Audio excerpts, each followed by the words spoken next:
सूरत शहर के अल्थाण police station विस्तार से ₹70,500 मूल्य के मेफेड्रोन ड्रग्स के साथ एक व्यक्ति को गिरफ्तार करती सूरत शहर एसओजी।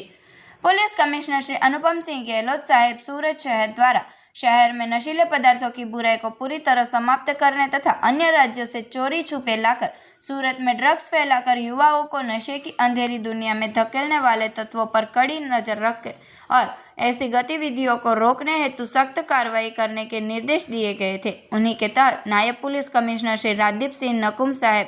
के मार्गदर्शन में कार्रवाई की गई। निर्देशों के अंतर्गत एसओजी पुलिस इंस्पेक्टर द्वारा सूरत शहर में नशीली दवाओं को पूरी तरह समाप्त करने हेतु एसओजी की अलग अलग टीमों का गठन कर ड्रग्स की गतिविधियों में शामिल व्यक्तियों को पकड़ने और उनके खिलाफ कानूनी कार्रवाई करने के आदेश दिए गए। इसी दौरान एसओजी के पीआई टीबी पंड्या साहेब को मिली सूचना के आधार पर पीएसआई डीसी वाघेला साहेब तथा एसओजी टीम द्वारा वेसु भगवान महावीर कॉलेज रोड महावीर चौकड़ी के पास स्थित संगीनी ई वॉक बिल्डिंग के सामने से आरोपी मोहम्मद जाफर नजीर अहमद अंसारी को 7.50 ग्राम मेफेड्रोन ड्रग्स कीमत ₹70,500 के साथ गिरफ्तार किया गया है।